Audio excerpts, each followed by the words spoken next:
He has a 1-1 count. That one's struck high. Left side. That one's going. That's right here off the You have to be kidding me.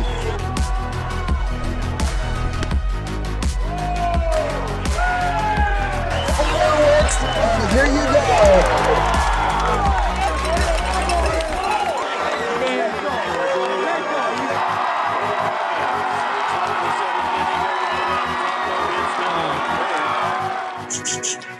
Welcome in, everybody. Before you skip ahead to your favorite classes predictions, because I know that's what you're here for, quick drop again. I want to talk about this before I hand it off to Andrew. We've got merch, 15 colors available in these shirts. The shirts are just $15. We literally made them just about as cheap as possible, so you guys can get your hands on them.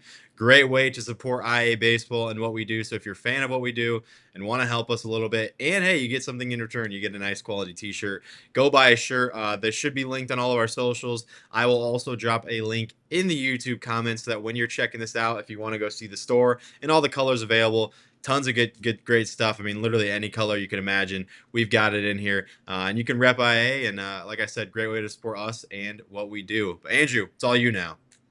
Oh man, thanks. Just what I wanted. But no, I think get out there and yeah, all the colors you can want. Again, 15 colors, $15. I mean, what the heck? You might as well go ahead and do it. But beyond other great ways to support us include heading on over to rockfin.com/IABaseball and great chance to catch up on our official picks.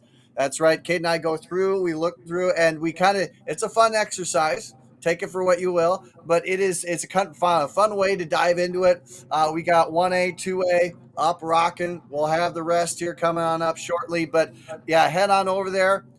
Get there, and again, another way to help support what we do so that we can get out to as many teams as we can possibly get throughout the state of Iowa. So please come on, help out, and again, we'd love to connect with you as well. But as for now, we are going to take a look at the brackets, what they look like, and how they might shake down here. And of course, as we get started with it, again, anybody else, give us your thoughts, comments. Where do you think different teams land, and where do you think we should? Well, what should be going on there? So I think we're going to go ahead and start off with the 1A scene, and I gotta say, right off the bat here, Cade, very interesting. I'm not surprised that we have Remsen St. Mary's up at the top there. They've just kind of been in a class all their own here. But I've been kind of pleasantly surprised with a lot of these teams that have 1A's kind of been giving us all over the board here. But I do like where we stand here. You know, some of these brackets are just loaded.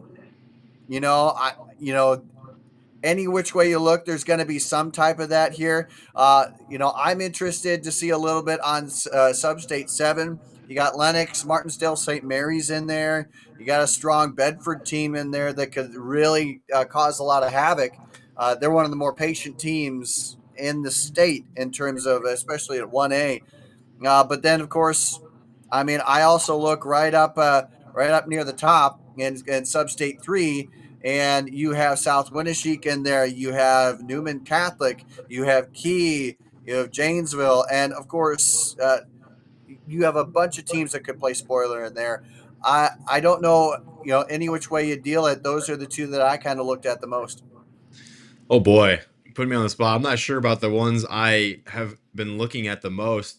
I know the 2A substates have really intrigued me. I had a heck of a time trying to pick my 2A winners. But that's the great thing about this episode, Andrew, is we're gonna go through them all and kind of give our brief thoughts. I know you said our official picks are on Rockfin, but we're here to kind of guide you to what we think. I mean, not a lot of people are talking about every single sub-state in the state of Iowa, so we're doing that. If you do want to skip ahead and you're still here, I did put the classes at the top right, so if you skim ahead in the video, you should be able to see where Class 2A, 3A, 4A is. So that can help you if you don't want to sit and listen to us talk about Class 1A. But I'm excited to do that, and I got Sub-State 1 pulled up, and obviously Remsen kind of the top seed, you could say. I mean, they've been safely number one pretty much all year in Class 1A. But boy, getting Kingsley, Pearson, and Woodbury Central on their side of the bracket is intriguing to me. Kingsley is really, really good when Mr. Nissen throws. He shares the same last name as me, so automatically I'm a fan. And I've always been a fan of Kingsley Pearson. And I think they're super solid this year. And that Kingsley and Woodbury Central game, assuming they can both get by their first round opponents, could be a lot of fun and could be a test for Remsen. But I mean, we know what Remsen's been. It's going to be a challenge for anyone to knock them off of this. Yeah, I honestly think that Remsen is very much the front runner right now coming out of this, but you really don't make sure to check out Akron Westfield at the bottom end of that bracket. I think that this is going to be the team, them or Marcus Merritt and Claycorn, that ends up connecting with them. I think I think obviously AW has, they've lost a lot from last year, but Will Hartman is a guy that I think can will them to a win. Not only is he their leader in total bases, he's also their leader in strikeouts. I love where this team is headed, and I think that I think Akron Westfield could very well be a team that finds its way back, their first back-to-back trip. Again, it might be a tough one here, but again, Remsen St. Mary seems to have the hold on this district. No doubt we can move on to Substate 2. My first thought here was Bishop Garrigan out of the 4 seed. I believe the 4 seed is where they're at. That's a scary team with some really top-heavy pitching. I'm going to talk about it a lot throughout this episode. I love looking at teams with dominant pitching at the top, and Tate Forch has been really good as a junior, 31 innings. He just surrendered his first couple earned runs. I know it looked like a week ago, and he had 0 earned runs allowed. He just gave those up. This is a team in Bishop Garrigan that's always tough. I believe you saw them in Minneapolis, if I'm not mistaken, Andrew, but this team's hung close with some good teams. Newman Catholic, a 3-0 loss. They beat Lake Mills recently, who's in this sub-state. So I like Bishop Garrigan as kind of a team that sticks out. But St. Ansgar, I mean, we know what the Saints bring year in and year out. And that's a lot of postseason experience and a lot of really talented guys. Well, it truly is. St. Ansgar is the team that I think is the team to beat here. I like Lake Mills. I'll talk about them here for just a bit. I think that they're kind of more of an underrated squad coming into this. They've got some upperclassmen. I mean, a bunch of them that really do make a big standout. Jackson Gall is, I think, one of the top echelon of second baseman in there. Great fielding, but he's a guy to really take a look for. Hayden Helgerson also is, and again, one of those guys. He has the top batting average on the squad right now. But this is a kind of a 1-2 punch kind of team. I think they can make it. In the end, they're right below Bishop Garrigan in the conference standings in the long run. But they continue to push through, and I think that this is going to be a squad that could play at this point. Spoiler alert. I mean, there's a ton of great teams in this mix here, but I think they're the team that ends up getting to play a little bit of spoiler. But then moving on to Substate 3 here, I got to take a look at, what we end up with this squad because, or this group, I should say. It's going to be a tough one coming out of this one. I honestly, I think Southwind can easily play the spoiler route here, and I think that they very might do that. But Janesville is a team that I really wanted to talk on here. I think that they have had a solid season up to. I honestly think they got a little bit lower seed than I thought that they were going to get in the grand scheme of things. I thought that they could have gotten a little bit above, a little bit above the number 9 or 8 spot there in the mark, but in the end, that's where they sit, and I think that Janesville is going to run the tables. I think that they can easily come out. I think defeating Key would be an upset here for sure, but I think that they have, and we've seen a couple games out of them that have really proven that they can kind of go the distance on this one. So I think Janesville is the team that might end up. I think Dunkerton's a strong team. I think they're gonna push through them there. But this is a team that's taken Don Bosco to the max here. Cole Hahn is obviously the name you need to know about with this team. Batting 408, 26 runs driven in. I think that you got to watch out. Janesville also we gave a big home run shout out here. I believe it was to Janesville. Gabe Meany had a huge blast. We highlighted him on the show. but he is another guy, the senior third baseman, that's going to be very critical in this Janesville squad going deep. Yeah, I got a kind of an under. I was going to talk about Janesville. I'm not going to lie, but then you started talking about him, so I'll talk about someone else. Obviously, you draw Newman Catholic as a non one seed. That's always tough when you are the top seed because you know what Newman Catholic brings. But Maquoketa Valley, I'm gonna kind of shout them out here just in case they kind of flip the script right away in this bracket if they can get past Turkey Valley. But Mr. Vasky's really good on the mound when he's going. This team's really tough. And Maquoketa Valley is a team that's already beaten Beckman Catholic to this point. So, or I'm sorry, Brady Wall. I'm getting names mixed up. Brady Wall, Bryce Vasky's also on the team, but I'm talking about Brady Wall. I'm getting Maquoketa Valley guys switched up. But this is a team that's beaten Beckman Catholic already. And so I see Maquoketa Valley coming out of this top half of the bracket, getting key right away. If they can keep their gun ready, they've got someone that can go bar for bar with a top seed like Key. So that could be a fun matchup if pitching lines up. But yeah, this Substate, I know you talked about it a little bit before we even got going. This one looks like a ton of fun, Andrew. Oh yeah, no doubt about that. And however you dice it, we continue with a lot of fun as we go into Substate 4. I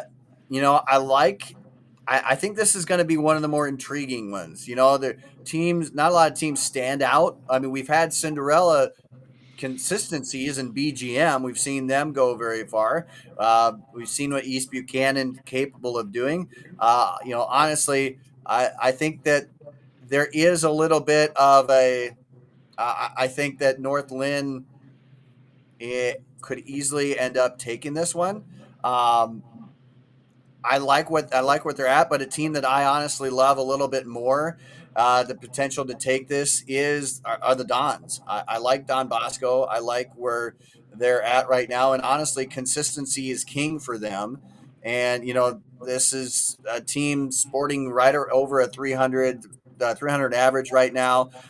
At one point, they were the only team in 1A to sport over 180 hits and less than 70 strikeouts. So, and that's been consistent. So I think Don Bosco, I think he is.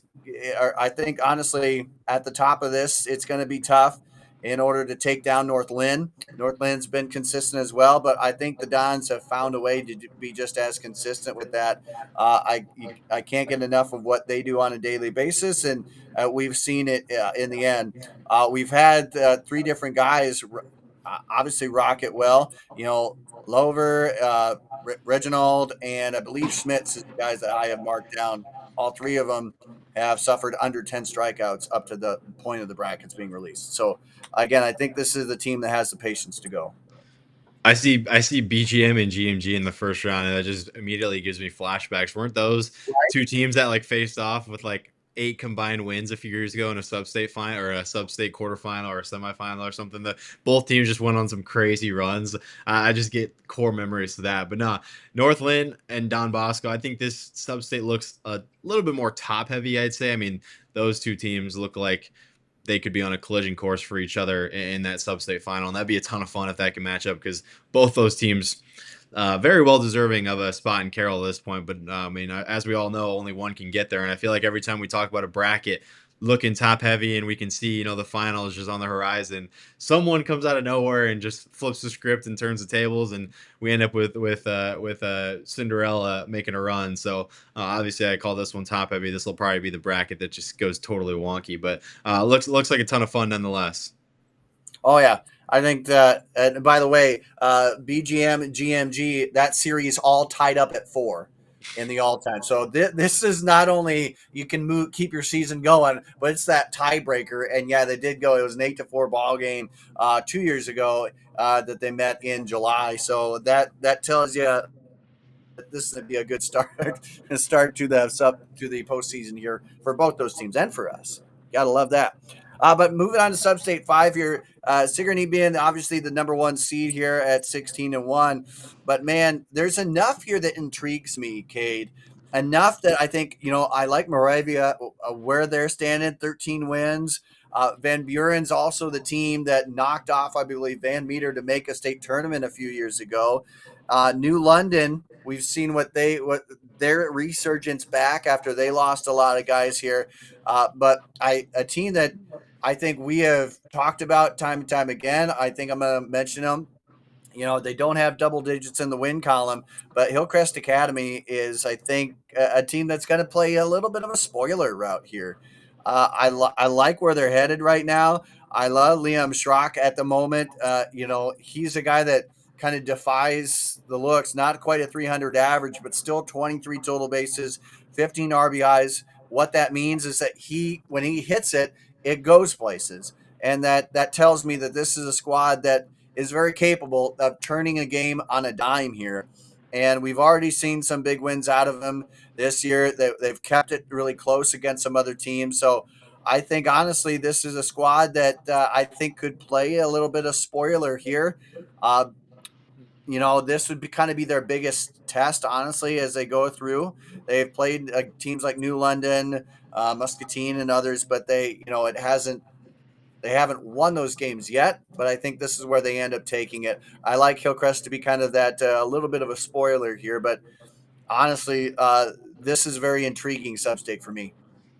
Yeah, I think Sigourney is undoubtedly the favorite to get out of here. I mean, there's no doubt that they've been as advertised this year, and we knew they were going to be really dangerous, and they're proving that. But Burlington Notre Dame is a 2 seed to fear for sure. I mean, they got guys in that lineup. I mean, Burlington Notre Dame just a few years ago in the state tournament with basically no seniors, and now here they are, and you see some of those core guys that were really young at that time, and now they're leading the way. Landry Haberichter, Eli Olson, Maddox DeWald. All those guys, Yep.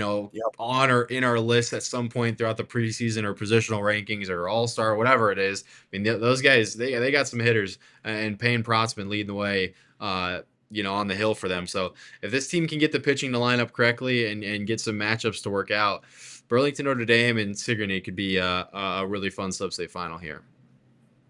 Yeah.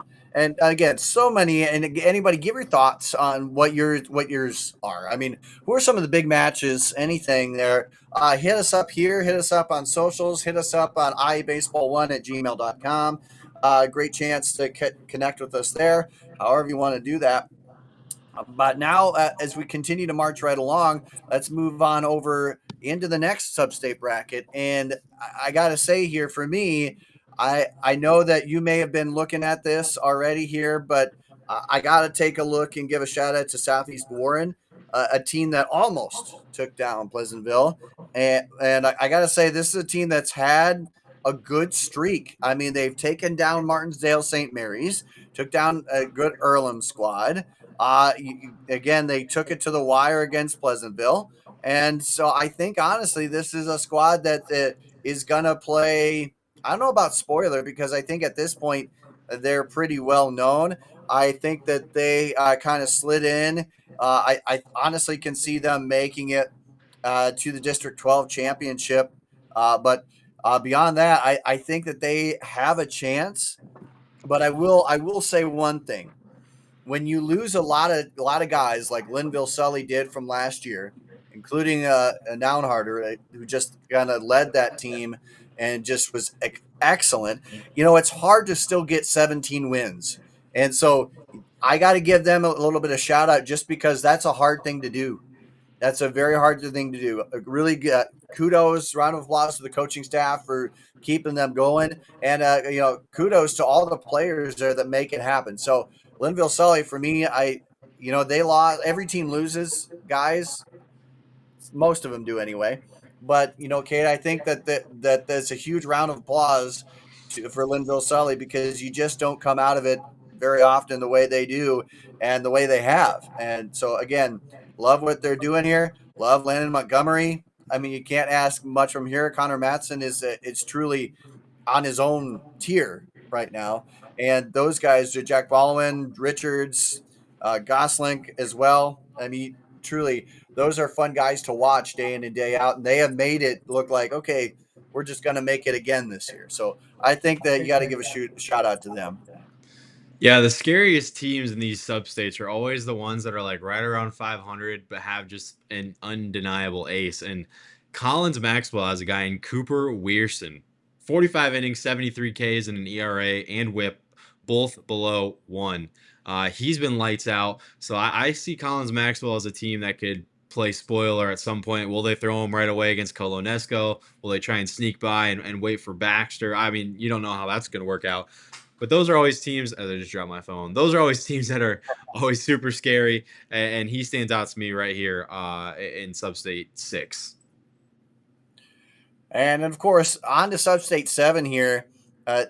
This one seems a little top heavy, but I also think this is one of the more challenging. I honestly, I looked at this and thought, this could be one of the more challenging substates here.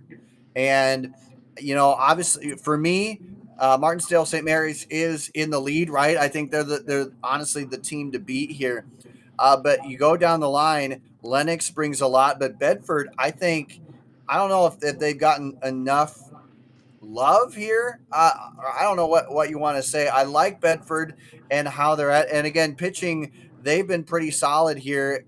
Going down the line, I think that this is a team that uh, the win total is there for a reason. I like where they're at. I think over the last 3 years they have been top 4, top 3 in the conference anyway in terms of strikeouts, fewest earned runs allowed. This has been a team that's been on kind of a roll here, and in the end, 18th overall in strikeouts at 137, entering teams not doing a lot against them, hitting under 200, which does show you a lot. And in the grand scheme, 39 walks. That is it. And those 39 walks rank second in all of in Class 1A. And that does tell you, I think, all you need to know, because look at the other teams that are around them. AW, Morovia, Janesville, Remsen St. Mary's, North Lynn. You don't walk guys. You don't give free chances onto the base pass. And then on the other side of it, they're also top 10 in terms of fewest earned runs allowed. So, and they've gone through the gambit. It's a tough schedule for them. I think Bedford's a team that's going to really surprise and run the gambit. I know that, honestly, they're not going to be a surprise for a lot of programs out there, or for a lot of teams, I guess, in the grand scheme of who you're picking it. But I don't know. I'm really high on Bedford. I think they give Martinsdale St. Mary's a big run for their money within this substate. Yeah, Lennox and Bedford is a fun little rivalry, and you love seeing those teams possibly match up in postseason play. I know those two schools, got a big rivalry going back and forth, whatever. But they're actually number 1 and number 2, respectively, in stolen bases for Class 1A. So we've got the two best stolen base teams, both right here in this substate. In Bedford right now, leading Class 1A in batting average. Take that for what you will. But yeah, Martinsdale St. Mary's undeniably deserving of the 1 seed here. They're going to be tough to knock off. Yeah, truly something special. And of course, moving on as we continue on, again, let's dive into Substate 8 here. Coon Rapids Bayard, the top seed here. But down the line, you got a lot of teams in the mix here. Good Woodbine squad.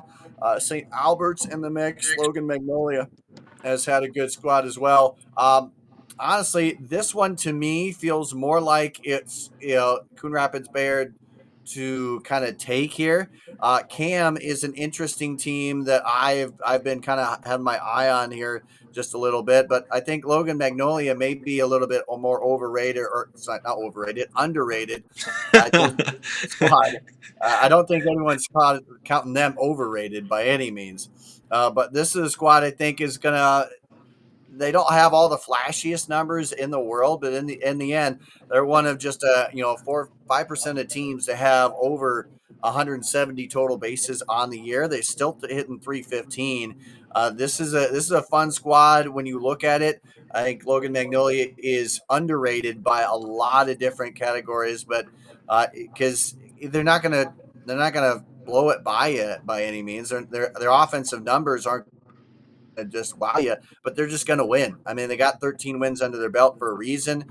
In the end, they kind of, they don't necessarily have a whole lot of the long ball going, but they'll hit you for a couple singles, doubles, and end up catching it here. I think Logan Magnolia is definitely one that you do not want to, you want to watch out for, I should say. I was like, dang, Andrew's calling him overrated. That's crazy. Oh man, that was a huge slip of the tongue. Anybody from Logan Magnolia, you are underrated by all means. Oh man, I knew you were meaning that. That's always funny. We're just talking too much. We still got a lot to go through. But no, when I see Substate 8, I see Woodbine and Coon potentially on a collision course yet again. Those two have matched up twice this year, and it was 2-0 Coon, and then I believe it was 2-1 Coon. So you talk about, it's really difficult beating a good team 3 times, and Coon's done it twice, and they might have to do it a third. And if those two match up in that final, boy, that's a tough task to beat a team like Woodbine 3 times, and they would have to do that. But no, this one looks like a ton of fun. This is my neck of the woods around the Carroll area, so I love seeing these, and these are the ones I enjoy following. But hey, we're one class done. We got 3 more to go. You ready for 2A? Yeah, let's do it.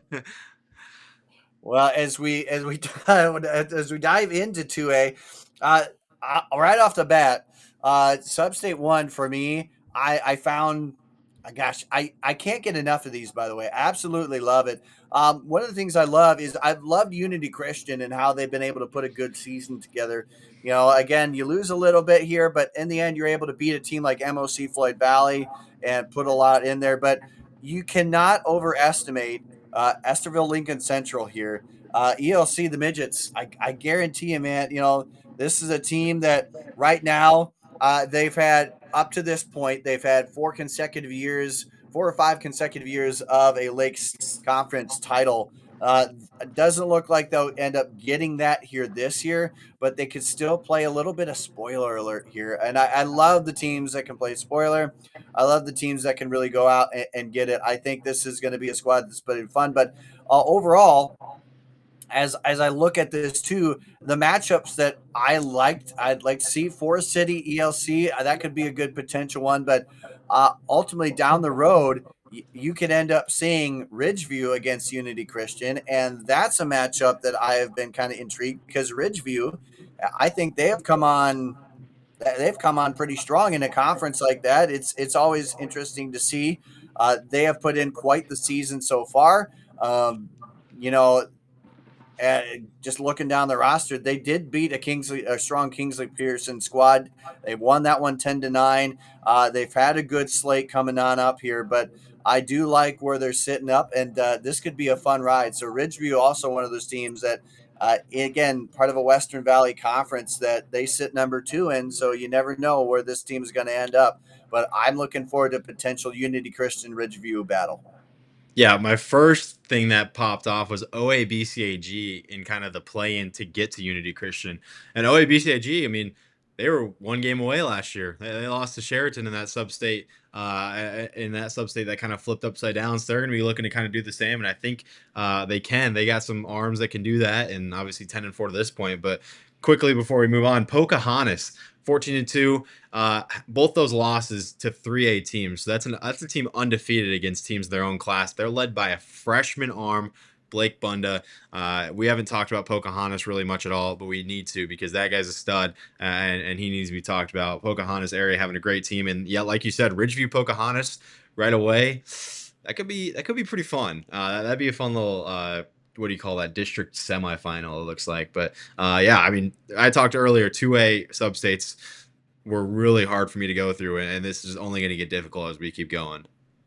Oh man, and it really doesn't get much better as we move on to the next year. And I say not much better because there's just too many. There's so many teams that have the capability of going deep here. As we look at the next, I got to say, Spirit Lake kind of jumps out to me. This is one that, in the end, I think fell a little bit short of what they wanted to do. There's high expectations last year.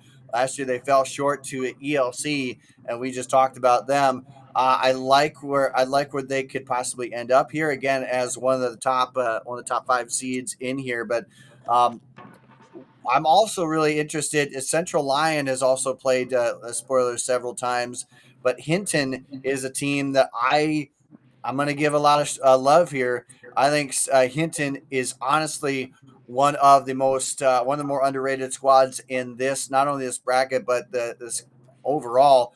It's a team that they've taken it to some teams. They won against an ELC. They've won a big against Trinity Christian, Lawton Bronson. Again, Trinity Christian's had a good turnaround season. They won against Akron Westfield as well. So Hinton, I believe, truly has I think they got some games coming on up here against Remsen St. Mary's and Galen Catholic that could really prove a lot. But this is, again, you talk about good pitching. I think that they have that here. They have 4 guys that have 30 or more strikeouts on the season, and Barrett, Costello, Bove, and Kempma. All of them have at least 30 strikeouts, and nobody, I should say, one of the 4 have a batting average against them over 200. So there is a lot there. There's only 2 guys with double digit walks. So this is the pitching staff that can guide you into there and let your offense, which has already been pretty stellar, averaging nearly 10 runs a game. So I think Hinton should be. They're not. I don't think they're underlooked right now. Certainly not overlooked. I think they're right where it's kind of they want to be. But Hinton is a team that I think is going to come out and pack a really big punch as we go through. But again, can't give enough love from them and Spirit Lake. And as I mentioned, Spirit Lake senior Caleb Johnson. I mean, I'll give you all. He has 40 strikeouts and just 2 earned runs. Enter when the Substate brackets came out anyway. He had just 2 earned runs at that moment. So this is this could be end up a pitching phenom type of a bracket. I'm really going to be circling this one as we go through. Yeah, West Lyon 2 losses, both of those coming to Unity Christian. So not named Unity Christian, West Lyon has beaten you to this point. But Spirit Lake, I mean, you look at Class 2A offensive categories, they are first in just about everything: batting average, home runs, hits, total bases, slugging. I mean, those are the teams that are scary because they can put up a lot of runs on you and put up a crooked number. And I mean, one crooked number in these playoff games, and you could be packing your bag. So a team like Spirit Lake is very scary on that bottom half of the bracket. For Substate 2. Yeah. And as you move on into the next Substate here, I got to say, one, I think for me, I know that you had a challenge with it. I had a challenge with it as well. There's so many things that I just kind of look, oh man, it kind of pains me. I got to give a shout out here to Regina. I didn't get the chance to see them in person, but I love in diving into some of the notes that I have seen about this team and what they've been able to do. This is a team, again, top 10 in terms of total bases and going against a pretty strong schedule, I'd say, in the grand scheme of things. Again, I love where they're at. Again, Coach Mark Roaring in his first year coming over from Dowling, I think it speaks volumes. And by the way, this is a Regina squad that has it's 17 plus wins entering this point right now, Cade. That's the highest mark that they have had, not just up until this point, but in a season since the 2018 campaign. So they have come leaps and bounds. They have really pushed the needle here, again, from the 14-win season last year. And, they're top 10 in average, total bases, hits overall. And you know what?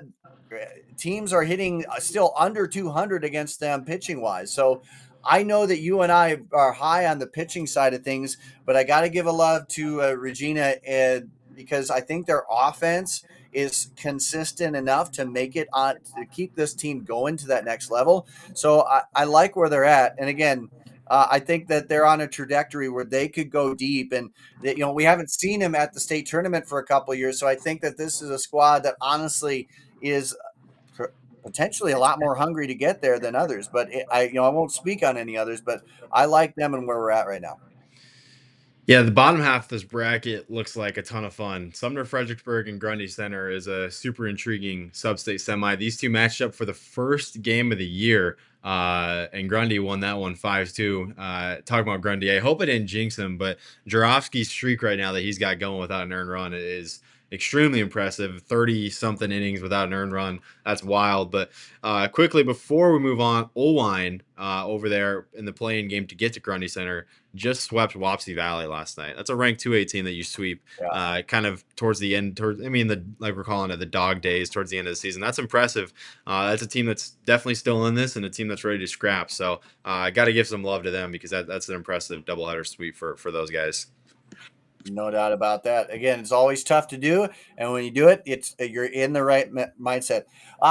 For me, moving on, I think into Substate 4, honestly, I circled this as also one of the toughest substates in this because not only do you have Medpo, you have Northeast in there, you also have Durant in there, MFL Marmac, Marquette Catholic, and Beckman Catholic.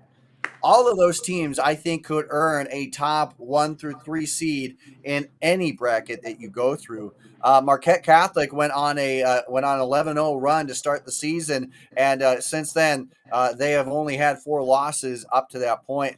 Since then, and Beckman Catholic has the strongest strength of schedule, and for the last 5 years has had the strongest strength of schedule out of anybody in 2A. I'm gonna say though, I love Northeast. I love what this program. I love where this program's headed here. I think that honestly, again, you can call me crazy however you want. They're in the end, they're still a top 5 team in total bases, and I think that's a good balance of aggression and patience here. You know, they still have, at this point, I still believe they do have a top 10 mark in fewest strikeouts, and 5 batters have at least 1 home run. So, however you go, and I want to go ahead and try and get this name right here, Kate. I'm going to try hard. Maxon Esklinson. Oh I yeah. I'm probably Maxon. I'm sorry if I really butchered that name. And Connor Sosby. I'm if I butchered that name, let me know. But both of those guys are just, you can step up and you could have 2 home runs back to back. You know, teams not hitting over 200 against them. I love where they're at. I mean, this seems like a fun squad to go to battle with, and I think they've been a little bit underappreciated or underrepresented this entire season. But honestly, I love Cam Templeton for Marquette Catholic. He's been on our performance of the week slate a number of different weeks throughout the season. So I love Marquette Catholic to get there, and they're a good story as well. Their coach is absolutely salt of the earth guy. So I can't, and that's without saying Medpo has just 1 loss, and Beckman Catholic is Beckman Catholic. So I don't know. I don't know how anybody accurately picks who's coming out of this sub-state bracket, Cade. Well, I'm gonna put my claim to something really quick. And Meepo people can clip this. I'm sure it will be clips. But West Liberty, I might peg them as my Cinderella real quick. I'm not gonna lie. I'm a huge West Liberty guy. Lost their first 7 games of the year, and since Yep. then they're 12-3, and all 3 of those losses are to Kennedy in Class 4A. So I mean, you take out 4A games, they've won their last 12 games. This team that's beat Benton, they swept Mid Prairie, they've beaten Clarenda. This is a scary team. I was super high on them in the preseason. They had a lot coming back, and they're starting to play some really good baseball. So, I mean, Meepo as a 1 seed, that's a really scary low seed to draw right away. But I also think it's crazy that we got a potential 18-win matchup in the district semis, Marquette Catholic and MFL Marmac, if that aligns up. Those are 18-win teams playing just to get to the district final. Yeah, this sub-state is loaded, and rightfully so. Yeah, you can't really ask much more. If you're just a fan of it, you're not going to get much better here. I guarantee you that. But moving on to Substate 5 for me. Sheraton taking that top spot here. Central Lee also in there. I-35 Cardinal round at the top teams in that. But oh boy, so much intrigue here. I gotta give a lot of love to Wilton, who again, this is a squad that's come out, and the Beavers, honestly, they're not gonna score a ton here, but they're not gonna let you score a ton here. This is a team that is averaging just right around, just over 4 runs a game given up, and it's really tough to look at the squad and go, okay, it's an easy win or not an easy win. They had a big win over Comanche 7-3, but this is a team that you talked about the Cinderella here for you. This is a team that swept West Liberty earlier on in the season. In fact, they have 3 wins. If you talk about the games that they had later on, 3 wins against West Liberty. They've beaten teams like Tipton, gone toe to toe against Mid Prairie, and they got a big game coming up against Durant in the near future. But this is a squad that we saw a couple times. Heck, we even saw them in a scrimmage at Busch Stadium a while back here. But it's senior heavy here. In fact, there's 3 or 4 sophomores on this entire roster right now. Carter Hall being a senior, that is the guy that's leading the charge with 21 total bases on the year. And again, they're not going to blow it by, but they're gonna be a scrappy team. In the end, 4 of these guys on the mound have had over 20 strikeouts, and that's kind of tough. Um, Honestly, you have three of the 4 top pitchers who have batting average against under 180, which does pose a lot of problems here. So yes, I know that their route here, they're going to go up against Central Lee, but I think that that's a battle that it could go either way. So it's really a toss up at that point. But either way you look at it, I think there's enough Cinderella teams in here to make a run at it. I think West Burlington, Louise Muscatine, those are 2 teams that remind me of Appleton Parkersburg in just kind of a weird way. I think that they're going to get there. I think that they are going to give whoever comes out of that is going to give Sheraton a run for their money. And honestly, I think one of the tougher tests, call me crazy, could be in the first 2 games here for Sheraton. Yeah, Sheraton's just been so good this year. I mean, obviously they upend Van Meter last year and kind of when nobody was expecting it, and here they are this year, kind of with the target on their back. I mean, this is a semifinalist last year, and they've been really good, and they've been everything that you could ask for. Caleb Offenberger, Brock Oxenrider, kind of the seniors leading the way as well as Logan Shore, but I mean Keegan Evans as a freshman has just been excellent for them with the stick, and this is a team that's going to be a really tough out. I love the Roadrunners. I'm a huge Roadrunner guy, and obviously our picks are on Rockfin. But this is a tough one to get out of because I mean this is really a Substate with a lot of state worthy teams at the top end of this. Yeah, I mean it's gonna be absolutely near impossible when you look at the grand scheme of things. But moving on, I also want to take a look at Substate 6 here. And for me, there's a lot to like. I like Costello out of Dyke New Hartford. I mean, the guy that's already got a complete game in under his wing on the mound. But he, the potential match for me of Dyke New Hartford Anamosa, just that's what gets me out of bed, right? That gets me that's strong there. And then Mid Prairie has one of the best left-handers in the state right now. And again, there are 12 wins. I know that they've kind of been on a skid as of recently, but 2 of the last 3 losses for them against 4A's Bettendorf. So what I just want to say, what does that tell you there? Mid Prairie's got just a ton going on here. I like Tatum Telfer, like I mentioned, 59 strikeouts there. But they've got, again, Brady Weber, also another senior that can go the distance for them there. I do like Mid Prairie to make. I honestly think they're going to see Pleasantville in the District 11 championship game. You're going to find a run there, but I as much as I love Appleton Parkersburg, and we saw the Cinderella run that they had last year. Honestly, I just think that this is. You look at the top 4 seeds, and I go, man, every one of them has had a huge schedule. But last thing I'll say here is you cannot overlook Pella Christian. I know that you look at this team and go, what? They have 6 wins. I go, yeah, but you look at the schedule that they have had. They've gone against DCG, Norwalk, Pella, Indianola, Newton. Again, they've had slots against Des Moines Christian as well. But this is a team that this is the number 1 rated strength of schedule in this class. So we saw them a couple years ago. They upended Van Meter. They got to a state tournament. Yes, they had a slightly better record at that point, but nobody counted them there. And this is a team that I think has got. They just have the grit, and they've had the schedule in order to validate a lot of their losses up to this point. Yeah, you don't want to see the losses, but in the end, they're in the Little Hawkeye, and they're one of, I think, the only 2A squad right now that stands in the Little Hawkeye. So they've gone against the gauntlet. I like them. Yeah, a lot of tough teams here, and I don't know if people are gonna be overreacting to Pleasantville picking up the first loss.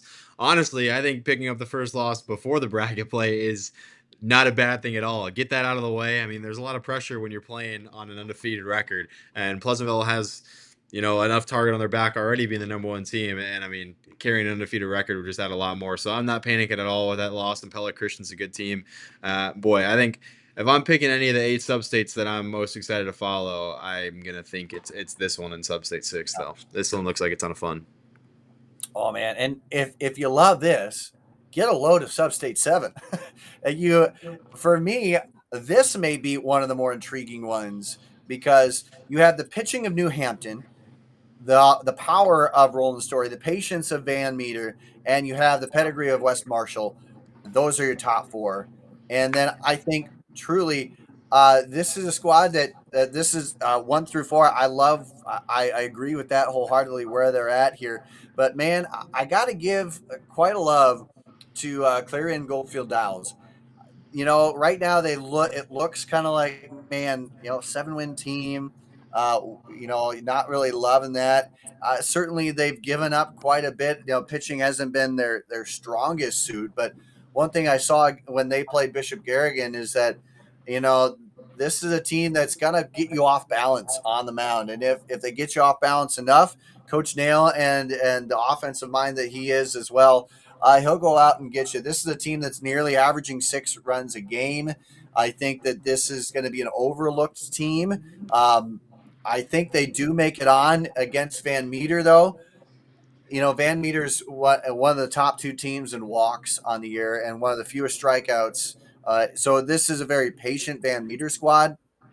I I gotta say though, Osage also has me very intrigued, and I'd love to see Osage New Hampton battle. Again, I think you've got 2 teams who have been historically really good when it comes to the pitching side of things. So up and down the lineup, I like it. I like where everything's seated, and this is something where I think if you come out of this, you're probably going to end up being one of the teams to beat at the state tournament. Yeah, this is tough. And Roland Story's got a lot of pitching. I know that, but New Hampton. I'll say this: I did not believe in New Hampton going into this year. They lost some studs from that Yeah. runner-up team last year, and all they've done is, I mean, prove me wrong and prove a lot of other people wrong. They've been steady inside of our rankings, and boy, this team's good. Eckley obviously was a star back from last year. Bundy's been really good, and then they got the Scythamel kid moving over from Charles City to New Hampton. He's been a really nice addition too as a sophomore. The pitching for New Hampton was unbelievable last year, and here again, it's really really good with Mara leading the way as their kind of ace as well as Scythamel.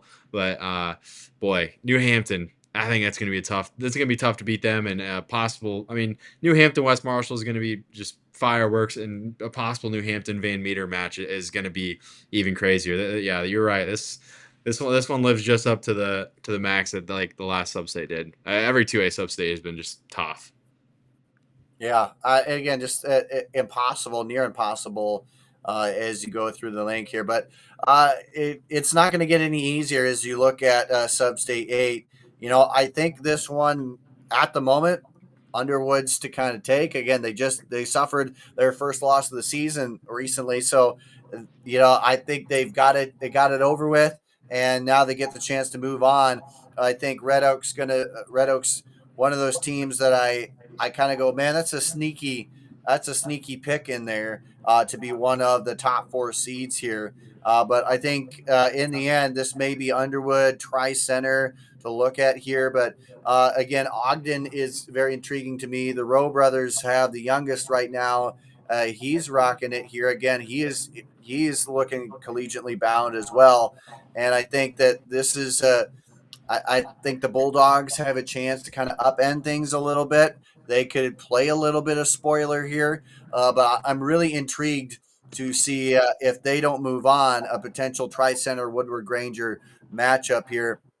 Woodward Granger over the last few years has been kind of knocking on the door, getting close. A few years ago we saw them make this state tournament for the first time ever, and so this could be something that they could make a push for that and a healthy one at that. But I think in the end, I think this could be a tri-center Underwood for who's ever going to head and make off to the next level.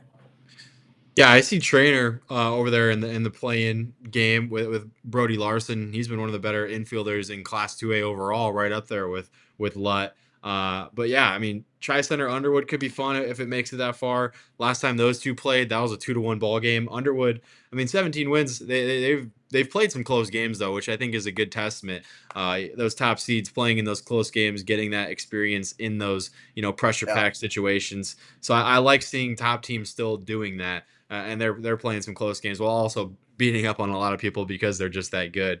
But obviously, when you have a guy like Lutt that you can just deploy whenever you need, he's going to be able to go out and give you a shot in whatever game. But yeah, Substate 8. I mean, I think it's a great cap to an incredible field in Class 2A, and boy, we know no matter what we say, something is going to happen that neither of us thought, and it yeah, happens every single year.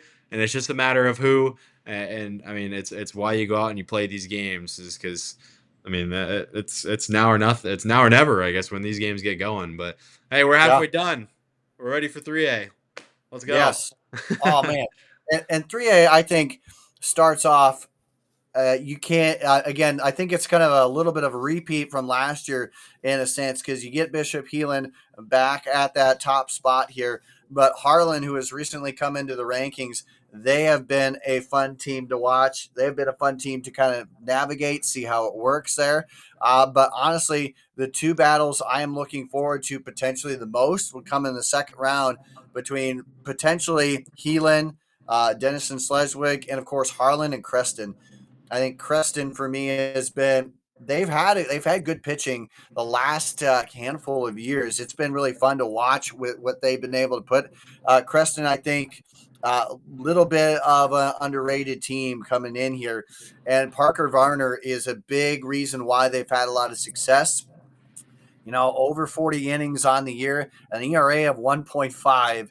And, he kind of bends but not breaks. And I say that because he does have 41 hits allowed, but he's only given up 10 earned runs, just 5 walks. And that's, honestly something nobody on this pitching staff has given up more than 16 walks on the season right now, which that again, I'm a fan of how far pitching can get you. This is a squad that's really they've kind of had their ups and downs.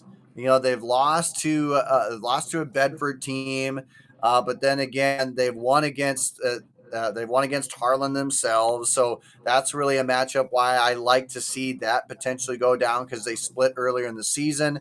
But I think that this is a Creston squad that still has a lot to prove in the grand scheme, and I think that they can do that here.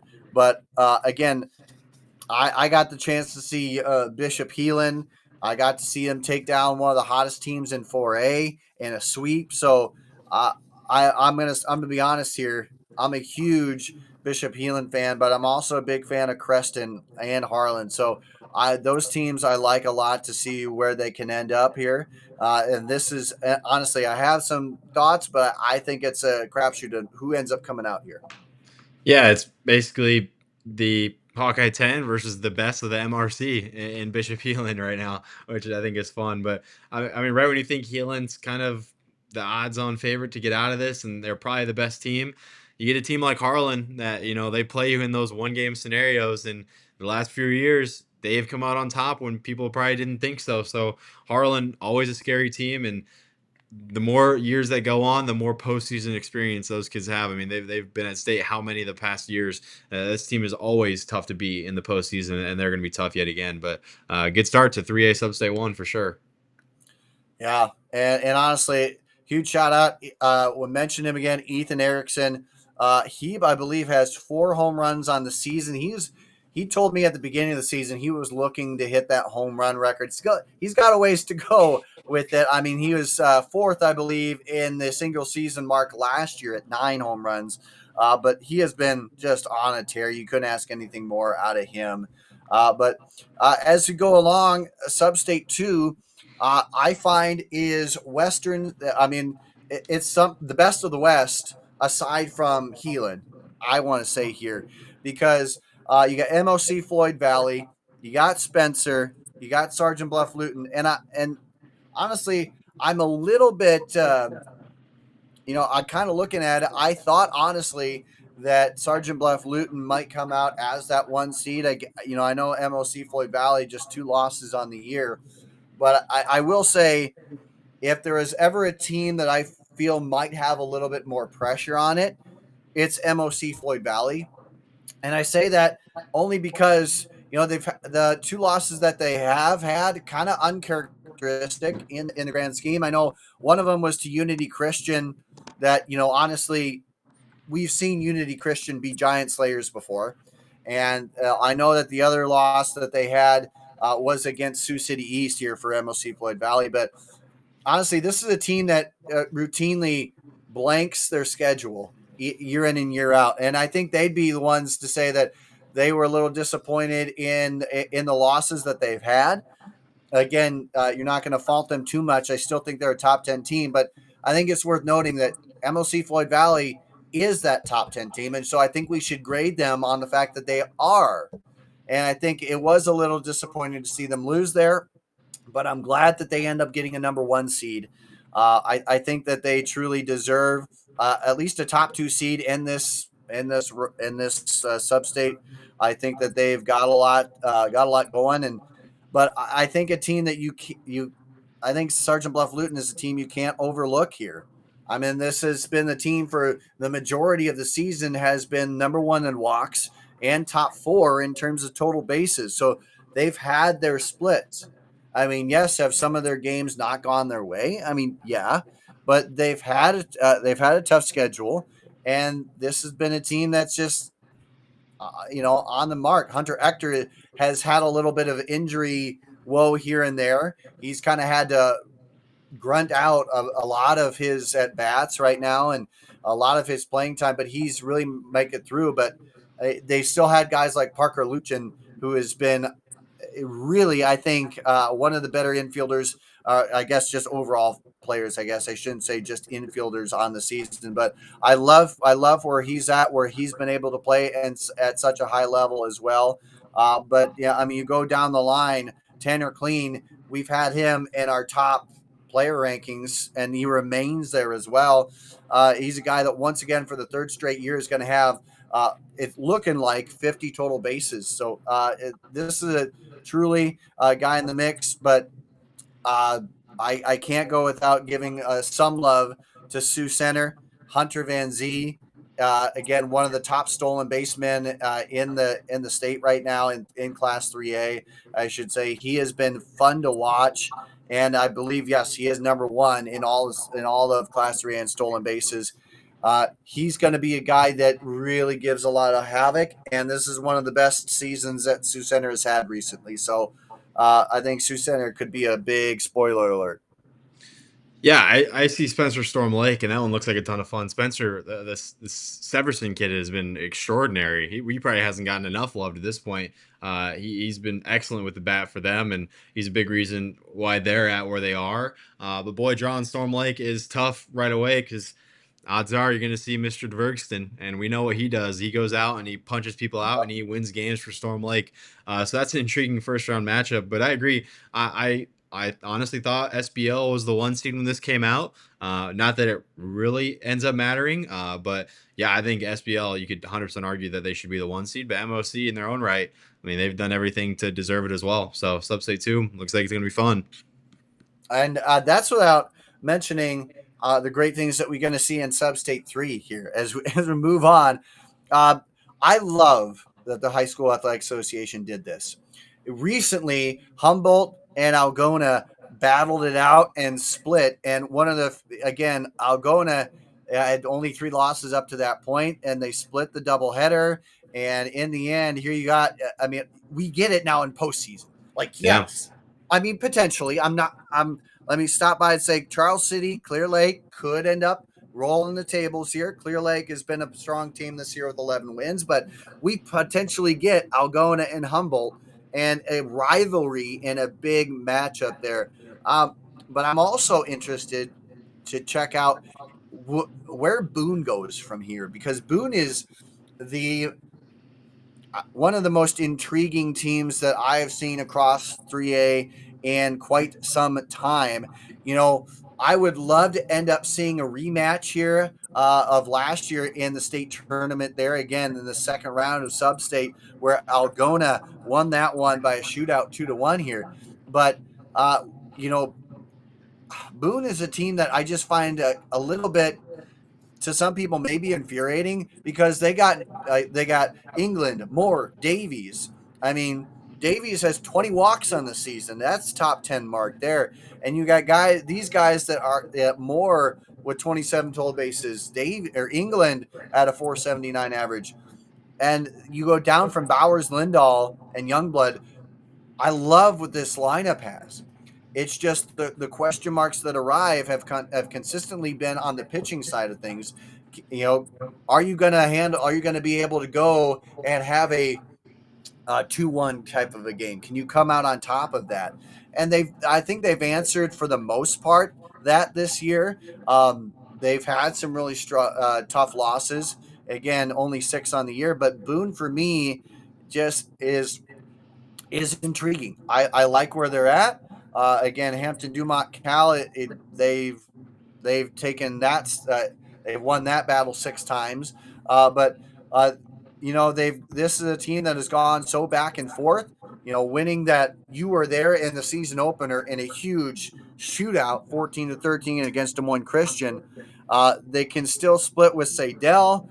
They get swept by Carlisle, but then they come back and win against Bondurant Farrar, and then they continue on from there. They still have a lot of schedule left here, including a battle against Algona in the Prong Classic. But again, I would love to see Boone put it all together, because if the Toradors can do it, I believe 2012-13 is the last time they made it to the state tournament, and I think they could make it back again.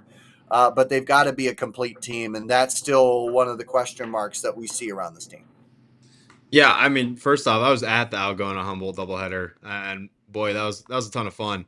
And I obviously our picks will be on Rockfin, but I really think who wins that top half of the district semi is going to be the favorite to win it, just because those two teams are really good, and Clear Lake in its own self is really competitive.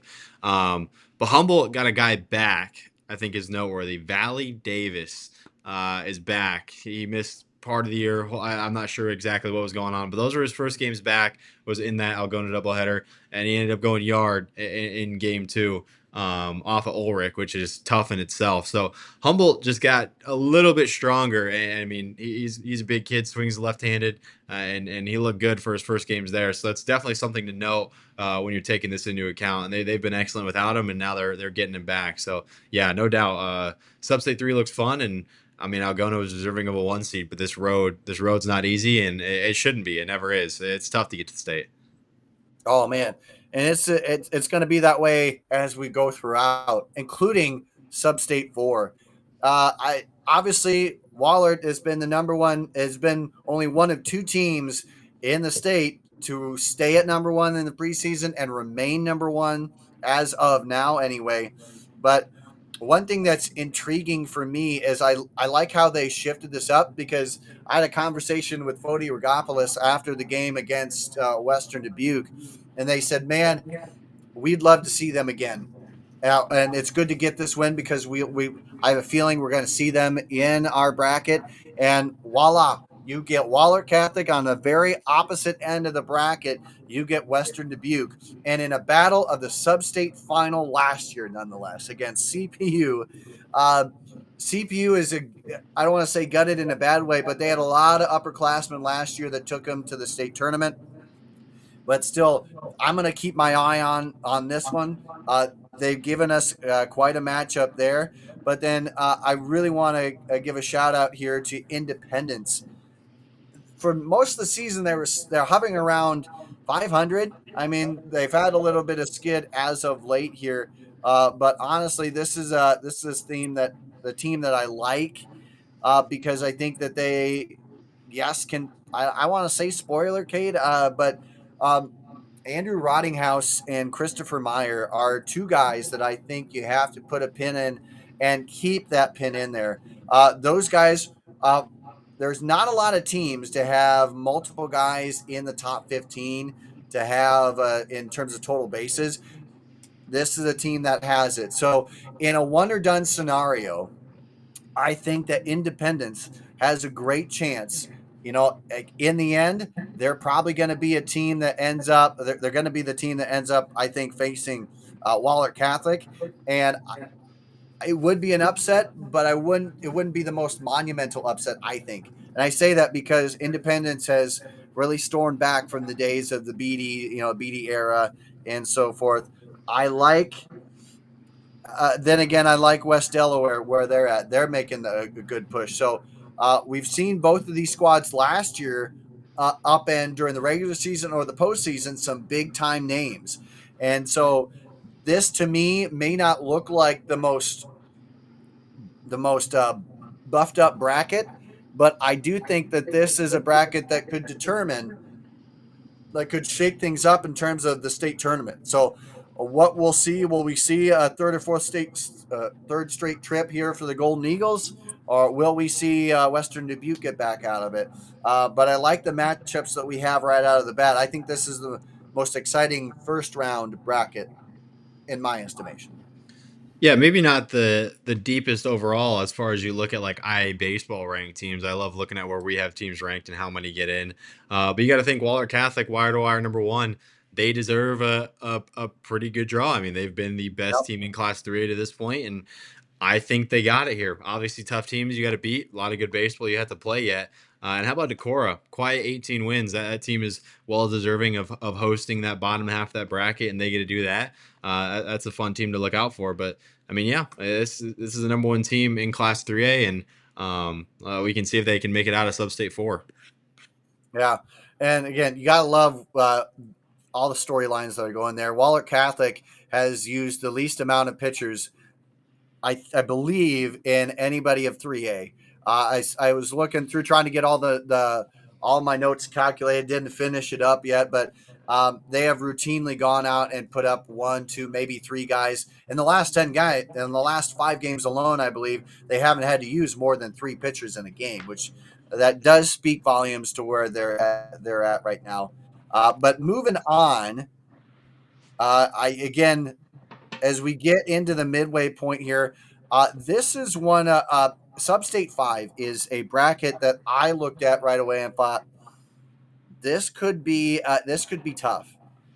Marion is that number one seed. They're a top 3 team in our rankings for a reason.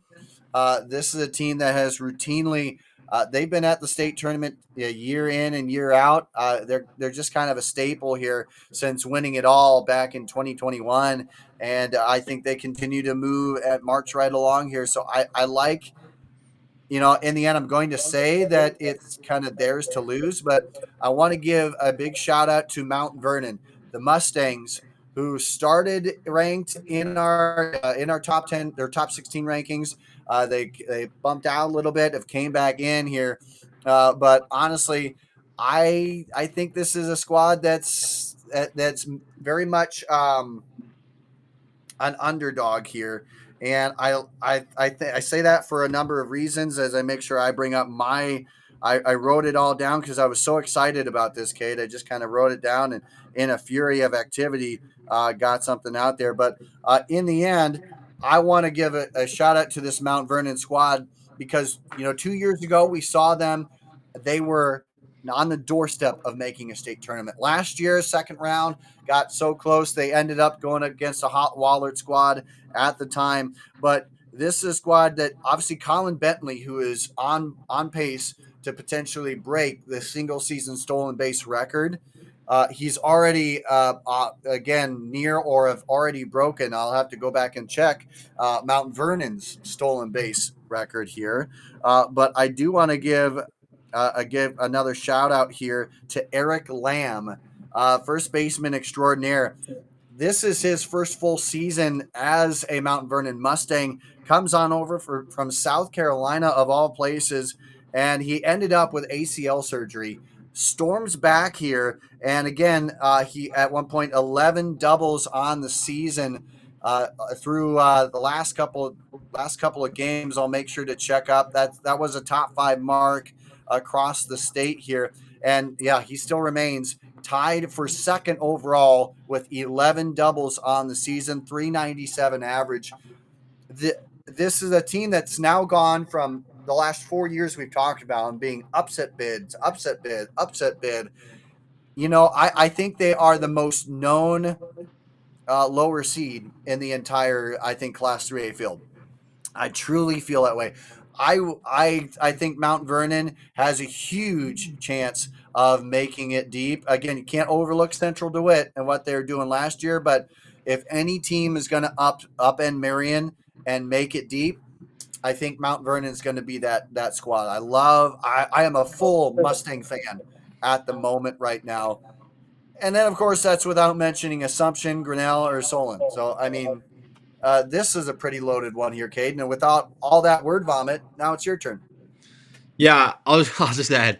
I look at the 4-5 and the 3-6 matchups, kind of those teams that are evenly matched. I mean, there's no slouch, and I mean, it wouldn't shock me if Solon beats Grinnell and then goes and beats Assumption. Like, that just speaks to the depth of this substate is a lot different than the ones we've gone through. All these middle of the pack seeds, you could say, are 100% capable of going on a run and winning 2 or 3 games. So, boy, this one's tough. I like Assumption too, though, man. They've had some really, really quality wins, and this is a team that's hungry to get to state after last year. But boy, yeah, this one looks like fun. This one is very deep, 100% deeper than the last one we saw. Yeah, and rolling into Substate 6 here, I gotta say I'm not sure if there's. This does seem kind of deep here for me. I will say last year Pella came in. They were riding pretty high, but I think overlooked for the most part. And now they're in the number 1 seed. No one's going to overlook them. But wow, what a matchup we have out of the number 2 hole, Fairfield and Mount Pleasant. These two teams know each other very well. This is not only just a battle of two teams that are doing really well at this moment, over 10 wins for each squad, but these two teams have fought each other so much here. It's Mount Pleasant with the 1-win series edge since 2010, 27-26 in this series, and we get that right out of the gate. The only downside is it's the first game, right? We don't get to see that potentially for a state tournament bid, right? This is right out of the gate. So those are two teams we haven't talked as much about, yet they still go out and they've won this. And then I think obviously the most dangerous team with over 10 losses is Cedar Rapids Xavier. This is they, for the, I believe, 7th consecutive year, at least anyway, have had a top-rated strength of schedule, and the fact they are number 1 in strength of schedule this season. But they've gone out and done what they need to do. Bo Mario, I feel, is an overrated, or not overrated. I see that again, underrated pitcher in 3A. I'm mixing my words here, Kate. But Bo Mario is an underrated pitcher in 3A. And then they have Tate Proskovic, who I think you can go 1-2 and easily find your way into the sub-state final, and again, use the other one to get into the title game or to get into the state tournament. I would not be surprised with that, but I think they have one of the most underrated infields of all time because Jack Casey, I've seen him Superman it out. The first game of the year against Wahlert, he's not afraid to make those plays, and he is so quick off the ball. His foot speed is just. I mean, he's already pointed to where the ball goes before it even gets there. I mean, he knows where to go. He is truly. I mean, the eye test for me says this guy is ready for the next level, hands down. And again, I think this is a bracket that I don't know if it'll dictate what the rest of the tournament's going to be like, but you get a team coming out of here, they're going to be a must. They're going to be a team that you want to beat for sure. Yeah, I mean, that's that. You went on a great talk, and that's without even talking about the best team in this field, and that's Pella. I mean, we talked about Pella a lot in the preseason. I mean, the target was on their back all year, and no one was going to be surprised about what this team could do this year. And here they are. I mean, they've been rock solid all year, just as advertised. And it's been a lot of new guys stepping up, especially on the pitching side. I mean, Yeah. Vandaloon, Luttenbach, Kettler. I mean, Hoekstra has only thrown 16 innings to this point. We were prepared, for him to have a monster year. It just hasn't gone that way to this point. But other guys have stepped up, and that's what you need. We know what this team can do offensively and defensively. I mean, Sherm is one of, if not the best defensive catchers in Class 3A, and this lineup up and down is just nightmare material. Like everywhere you look, I mean, there's a guy here that can hurt you, and that's what points to them being so dangerous. So, but yeah, I mean, Xavier's scary. Clear Creek Amana, a team with a high ceiling, definitely has the potential to go on a run. I mean, they were preseason highly ranked. That's not without any reason. I mean, there's a reason they were preseason highly ranked. It hasn't gone how they wanted, but I mean, you get in these one game scenarios and everything that happened beforehand does not matter. These are one game playoffs, and that's what makes Iowa high school baseball so great. But yeah, I mean, Pella's been as advertised, but there's no doubt some scary clubs here that can flip the table. Oh man. And you go from that substate to a substate that I find to be The Raccoon River substate. yeah, I was gonna say, but in the same breath here, Cade, I also feel like this is one of the harder substates. I'm not This gonna one, lie. this one's tough. I don't mean to cut you off, but I mean Ballard has looked untouchable in the RRC, and then yesterday North Pole Yeah, goes and just sweeps them. Like, I yeah. mean, the Raccoon River is just it's unreal. So go ahead. I'll let you go first. You try and tell me what's going to happen here, because I promise no matter what you or I say, we're not going to be right here. Right. Half of the 6-1, half a dozen of the other here. It's the Raccoon River is going to come out strong here, and it'll be, I believe, 9th or 10th straight year that we will have guaranteed a Raccoon River Conference team in the state tournament. I mean, again, I could be completely off here, but I mean, as it looks right now, Nevada is the only non-Raccoon River Conference team in. So You got Perry. Perry's in the heart of Iowa now, but they're old. They're old Raccoon River. Formerly, it was formerly. There you go. Yeah. But Perry and Nevada are the only two non. I mean, so we're gonna get again. Showcase this conference can once again prove again double digits now, I believe, as in back consecutive state tournament appearances. So that it does bode well. I think North Polk has the strongest outfield in the state. They have the best arms in the outfield, and they have they have an intriguing team. Colton Boo is honestly a guy that I find to be very intriguing. He's going to come out, and I think that North Polk could easily rely on him for a lot of things. I mean, you can lean on a lot of different guys, honestly, here. But for me, I mean, I'm obviously Drew Owens, the bell of the ball when it comes to really just not only outfield, but a lot of what he does. But again, Colton Boo, Clark Smithy, I got the chance to see him lock down a Walking Northwest squad and keep them scoreless aside from one inning. And I know that was early on in the season, but I saw a lot of great things from that pitching staff.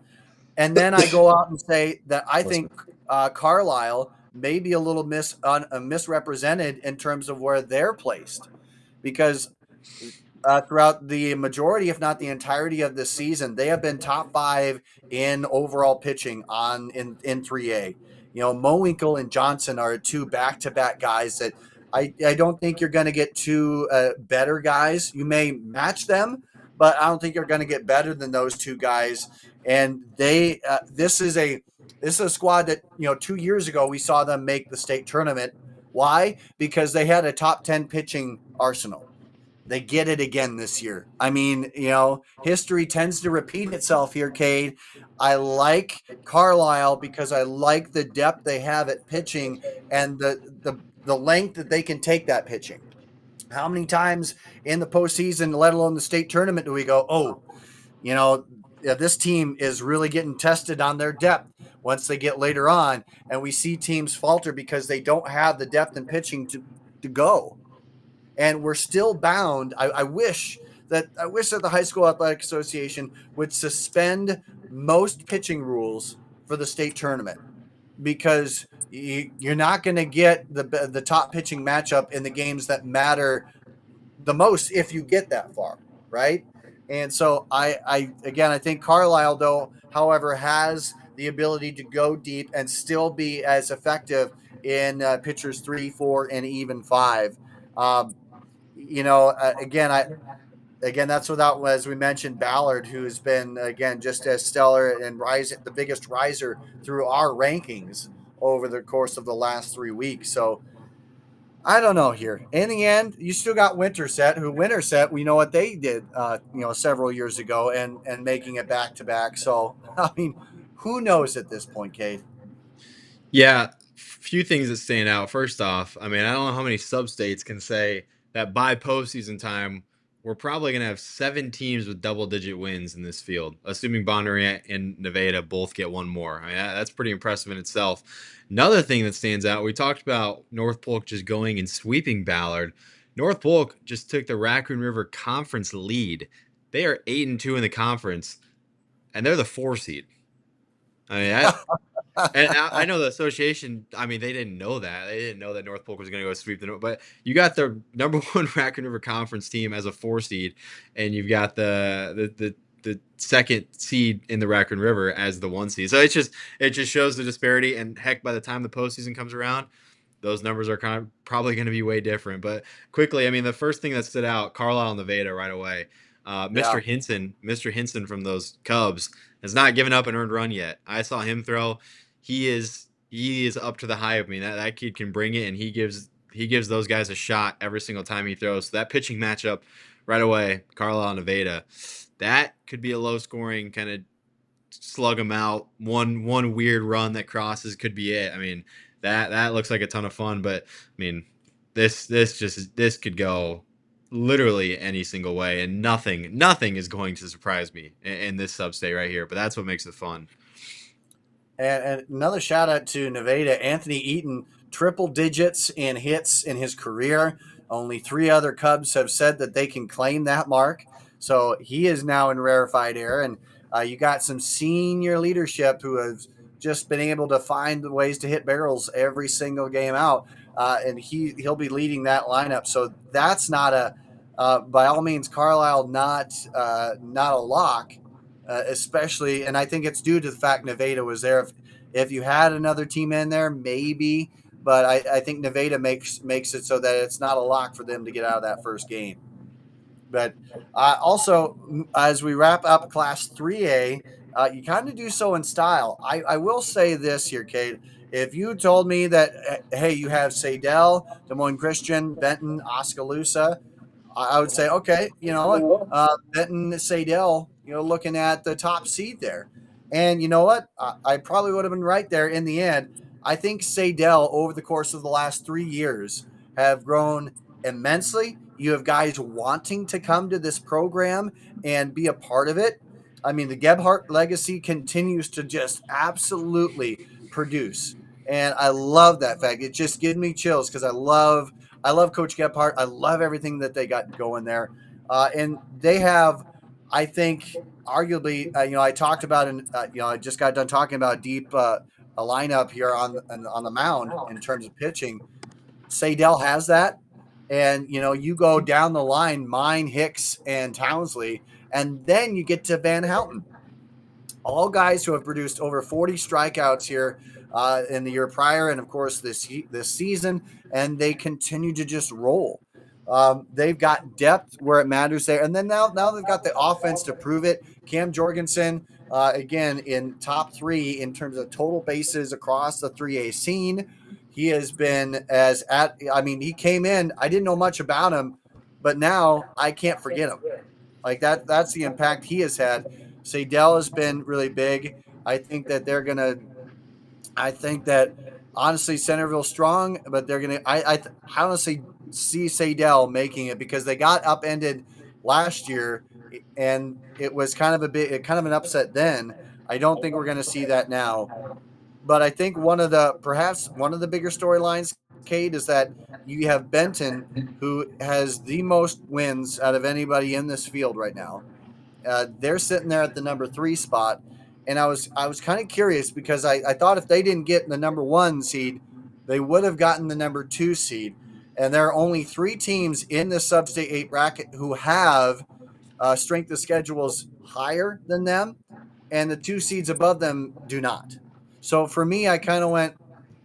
I get the fact I 100% get Sadell, and nothing against them when Christian, but the Lions have played 1 3A team at this point, and so I would have thought that by a lot of that you would have gotten Benton to have that number 2 spot because they have had a good slate.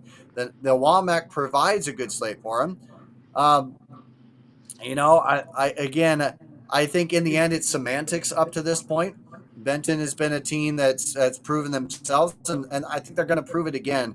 I would not be surprised to see them hit that. I mean, again, they're like I said, they're top of the WAMAC West standings right now. In it, and it's been a battling conference so far to this season, but they've done what they needed to do. They've gotten 20 wins, and in the end, when all is said and done, this Benton squad has now had 11 seasons since I believe '07 where they have had 20 plus wins or more. Since 2011. So this is consistency out of the squad. And guys like VJ Schulte, Drew Fillenworth, Carson Nolan, and Caleb Hupke, guys that we've had at the top or near the top of our individual rankings, they've continued to produce. And you know what? In the end, you go guys about 8 deep that have had at least 20 total bases. So again, I'm pretty high on this squad because I think they've earned it. I think, the years past they've said, oh man, the schedule hasn't been there, but it has this year, I think, for them. And I think that Benton is a team that you could easily see in the sub-state final here. So will we see that? I don't know. They could end up getting upended along the way because Oskaloosa is a heck of a program. But in the end, I think Benton may have gotten a little overlooked here. But in the end, I love everything about the sub-state. Yeah, I'll say when I first saw these matchups, I did not know who the 1 seed was. I didn't know if Sadell was the 1 seed or if Benton was the 1 seed, and that just shows how deep it is. But those guys going 1-2 proves how deep it is. I will say Oskaloosa quickly, 13-9 is extremely impressive considering they're only hitting 224 as a team. That's good for 58th in Class 3A, and they're so dangerous, and they win because they've got those 2 arms in Durande and Morrison. Those 2 guys give them shots every single night. That's a super scary team, but boy, even ADM out of that Raccoon River there in that would be the 7 seed or the 6 seed, I would believe, where ADM's at. Boy, that's a tough team, and that could be one of those bracket busters, you could say. It's always some Raccoon River team that's underrated, just ends up winning a few games that no one thinks. And I'm kind of circling ADM there on the bottom of this bracket as a team that could be. But that's 3A. We got one more to go. Yeah. Oh man.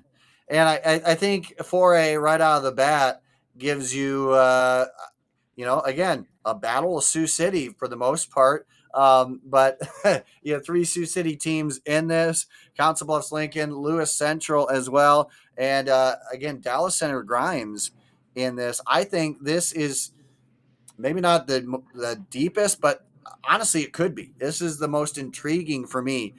Sioux City East holds an advantage in the series against every team except for Dallas Center Grimes, and I find it very intriguing that that Dallas Center Grimes isn't a little bit higher up. But then again, you've seen Sioux City North have huge surges lately, and they've had a good streak as of late.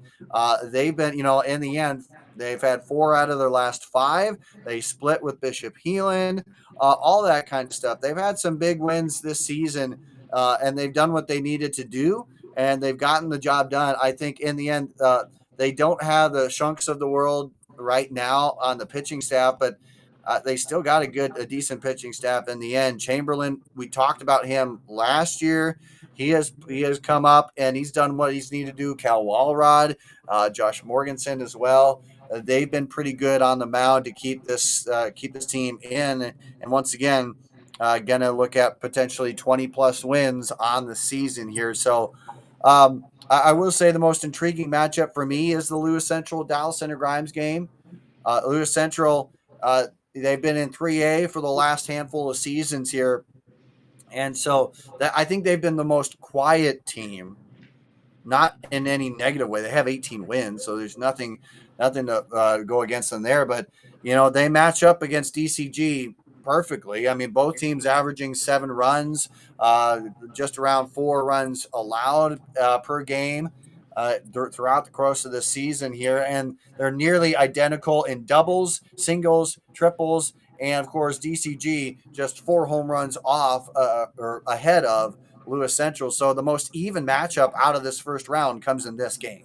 So I think that whoever comes out of this matchup is going to give potentially Sioux City North or Sioux City East the biggest run for their money. Yeah, I think the first thing that pops in my head when I see this is we talk about like the script being written and like how you can't write this stuff. Well, I see DCG and Sioux City East, and I remember what happened last year in that Substate Yep. final where DCG kind of took it to the Black Raiders, and now here you go, Sioux City East, a little bit more built for the moment, you could say. And boy, wouldn't it be fun if those two teams matched up in a sub-state final for the second straight year. I can guarantee you that would be a really fun game that you need to look out for. So that's what stands out to me. And I mean, how about Lewis Central, first year in 4A? Here we go. Giddy up. Let's see if they can make some noise. They're always a team in 3A that is dangerous. And here we are, them a class above what they usually are. And I mean, they're poised and ready to go. So yeah, let's go. Sub-state 1 looks fun. Giddy up, right? I mean, this will be fun. Substate 2 finds it interesting for me because I think for the first year, I'm going to be happy that we don't have Ames in a tough battle right off the bat. Last year, I think they kind of got a cruddy end of the draw, and in the end they ended up losing to Dowling, who ended up going to the state title game. So take that for what you will. But I think Ames is a good shot at getting past Des Moines Lincoln early on and giving us a potential battle here, maybe against Waukee Northwest. And so I've been very high on Coach Heinen and the Wolves because this is a team that it's not going to blow up by you in terms of scoring. But again, what's the theme that we get here, Kate, is pitching tends to have the upper hand, and they've kind of had that upper hand. And we've seen that time and time again with the sweep over Waukee earlier this season. We just saw that they didn't score a ton, but they didn't allow a ton. So I think that's the fun part in there. In the end, I think I would love to see either an Waukee Northwest Ames or Northwest Southeast Polk battle. Because I mean, either way, however you're dishing it out, I think you're going to get a CIML team coming out of this bracket. Yeah, I was able to see Waukee Northwest for 4.5 innings when they went to Southeast Polk, and I mean they're impressive. They're hitting the crap out of the ball, a lot of loud contact. And this is a team that's at the top end of the CIML for a reason. But Southeast Polk in itself, I mean, 15-12 isn't necessarily shiny, but I mean, they're 7-7 in the CIML, and you know how tough that is. So, no doubt. I think Ames is a potential threat. I mean, they always are, and they're always really, really potent in these scenarios. But yeah, I think Waukee Northwest is no doubt the team to look out for here, and obviously we'll get our picks on Rockfin here in the next few days. But these are the 4A ones are always tough because those top seeds, you win a game, you're automatically pushing yourself to the final. That is a huge advantage. It's really tough to win those 3 games when you're not a top seed. So obviously the number 1 seeds get a huge advantage, and rightfully so. But no, I mean, Substate 2 looks fun. Yeah, and again, but we just don't get any we don't get any more crazier. I guess we do get crazy beyond that. So I should say sorry about that. What we get here is moving on to the next Kate, I get a text, and I swear my brain just goes, shuts off for a second, and now I'm back at it. Hey, So we've been don't worry going for 90 minutes. I don't blame you. I'm gonna need a nap after about this. it. For me, I look at it and I go, the first thing about Substate 3 in here is I go, okay, I have Muscatine Burlington. That's intriguing for me. I want to go ahead and give a shout out to Kennedy, Cedar Rapids, Washington for me, because Kennedy for me, they had the most losses that I think they matched or came close to matching their loss count in May alone that they had the year prior. And people were thinking, oh man, are they out of it? They out of it. They just ended up sweeping in huge fashion. They put up 31 runs against Cedar Rapids Prairie. I don't know. That is just astronomically. That literally blows my mind. And when take a look at that, but then on the other end, it's not a safe bet when you get to Cedar Rapids, Washington. I know that it's just 11 wins, but it's a hard 11 wins. Caden Balderrama, I again, sorry if I mispronounced that name, but he has been one of the more exciting hitters to watch. And you get in a situation, you're down two, you get him coming on up. He goes ahead and potentially knocks up another home run, already 10 on the year. He has 63 total bases on this season. He is the potential to end games in one swing of the bat, and you want that guy up. He can, uh, he can. He can really end things quickly. So as much as Kennedy is on a roll right now, it is not a lock in this game. This is perhaps the most locked in game in the opening round of 4A that I'll be looking at. It could end up a blowout. Then again, it could not. I like what I see here, and that's without speaking about any of the other teams in this bracket.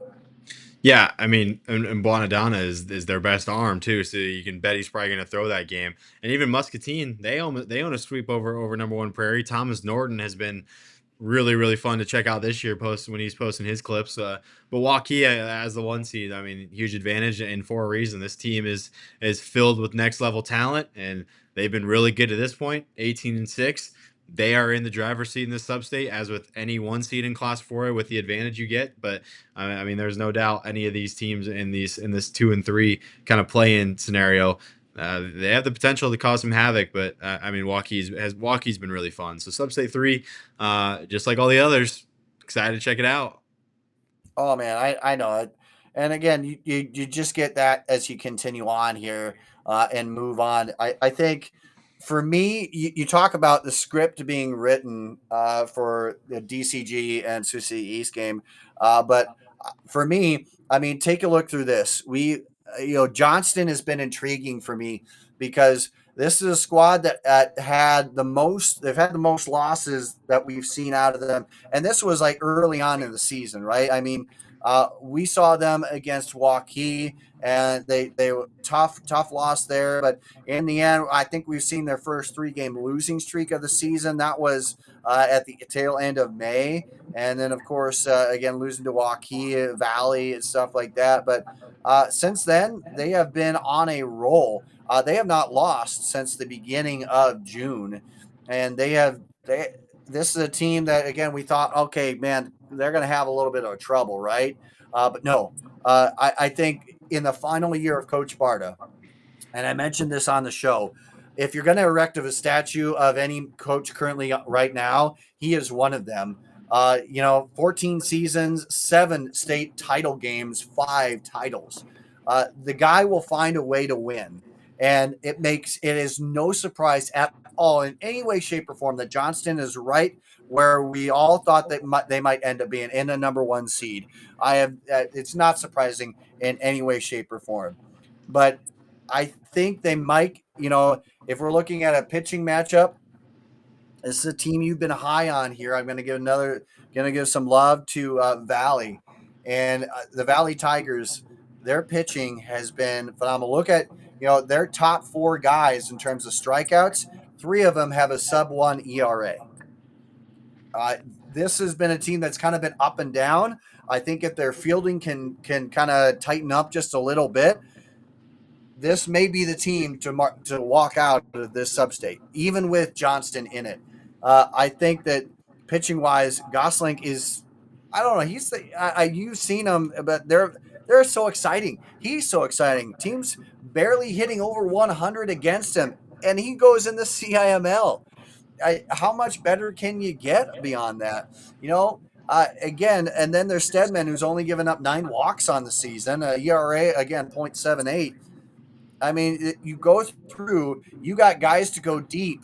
That depth will probably be tested, but in the end, you got guys who can go the distance here. This is one of the most exciting pitching staffs for me that I have seen in quite some time. I love where they're looking at. Again, the top 4 pitchers are just absolutely stellar. And this is a team that I swear is going to have a lot of D1 commitments in the next year or two. I mean, Yeah. I know a lot of teams do here, Cade, but Valley, I think you're going to see a lot of guys be able to go to that next level. Yeah, no doubt. I will say quickly, Fort Dodge has some wins over those CIML teams. I believe they beat Dowling. I believe they beat Hawkeyes. So a little scary there. But Valley, I mean, there's a reason that they are as scary as they are. I mean, they've won 2 of 3 against Johnson this year. Gosling, how about this line last night? That's a little funky. 5 2/3, no hits. He gives up 2 earned because he walked 3 and hit 5, but he also K'd 6. So he gets the win in a no-hitter, but he gives up 2 earned.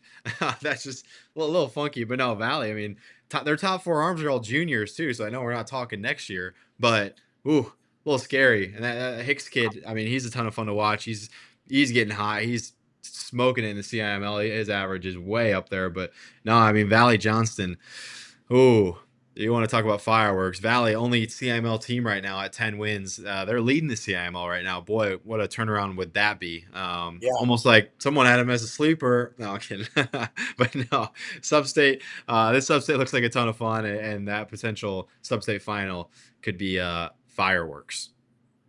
Oh, man. And you're not going to get any duller as you go on to the next Substate 5. Prairie leads that one, and I think they're the team to beat, honestly, here.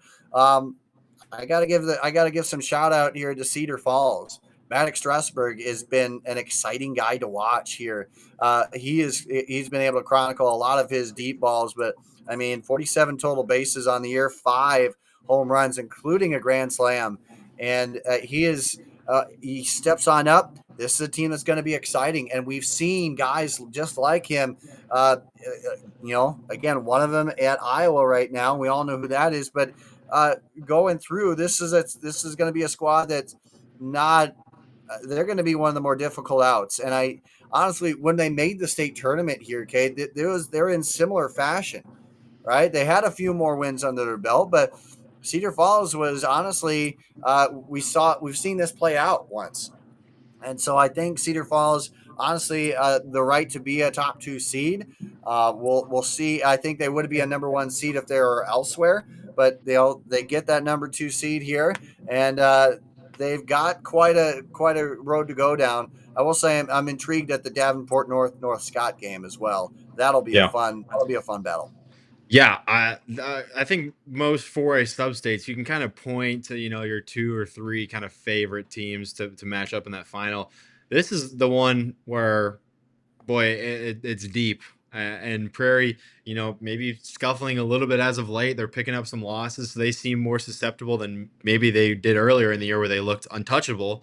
And now you got some scary teams ready to pose a threat. Cedar Falls, I mean, Dash Shortway, he's going to give them a shot every time he throws.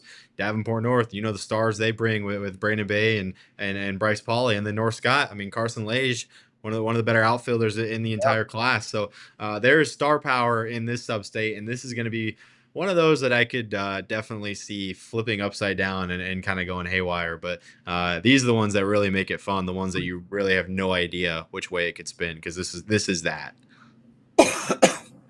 And yeah, I truly love it. You could get, and I don't think we'd be surprised really whoever comes out of there for sure.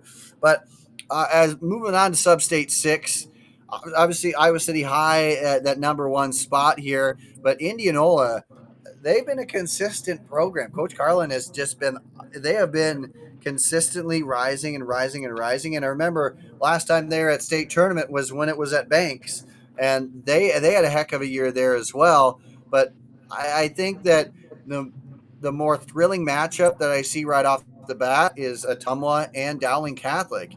Dowling has owned this series.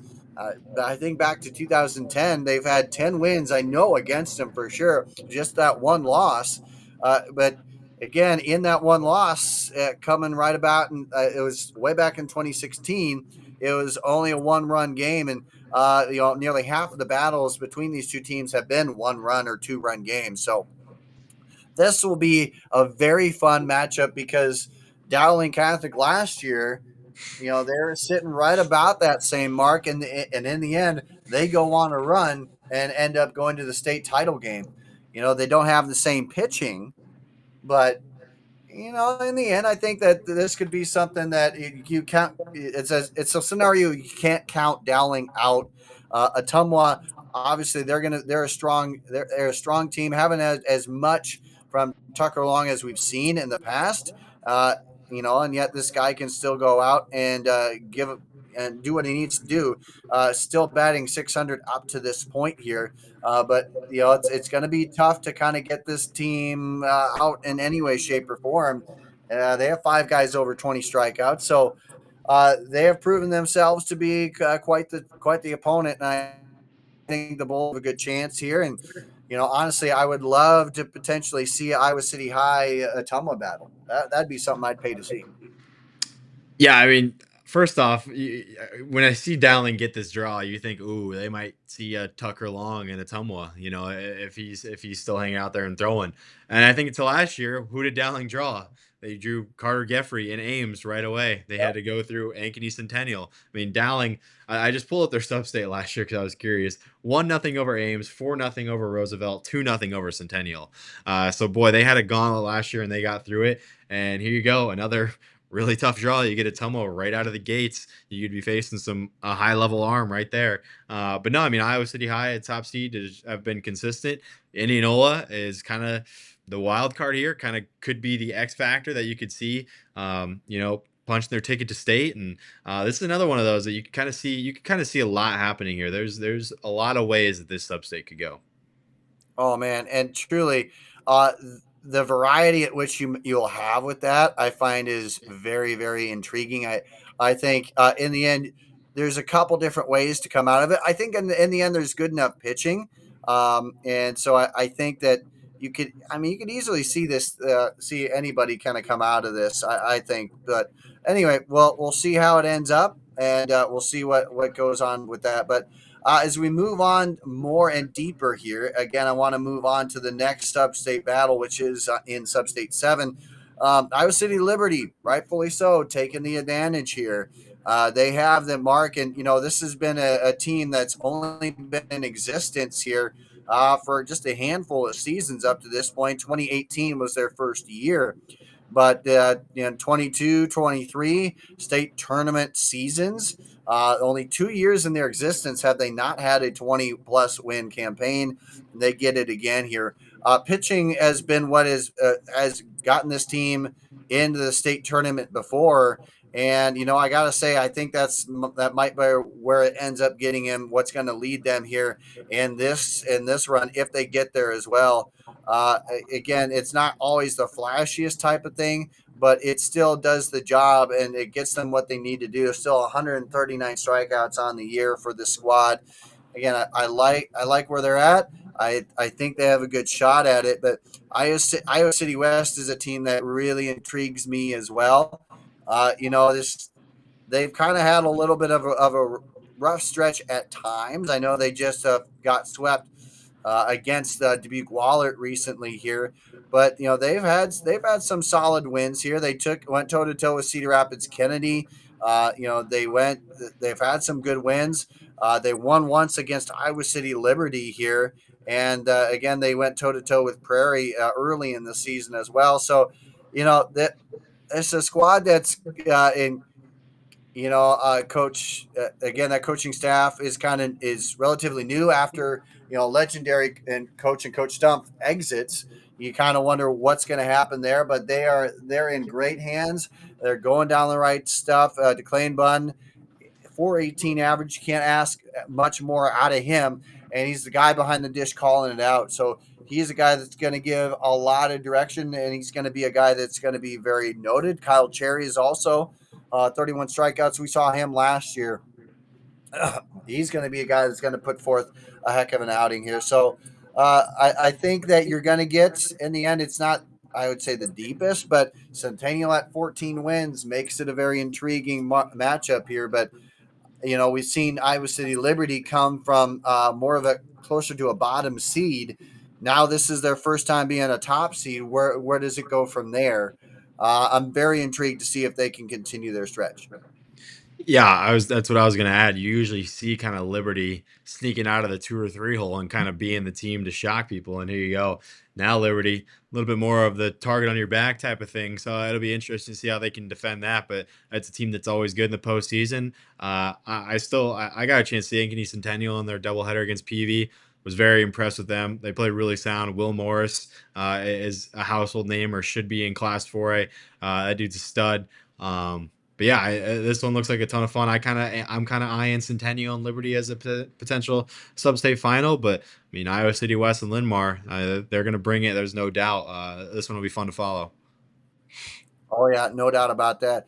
Very, very fun. And then of course we go on to Substate 8 and wrap up things here. You get Pleasant Valley.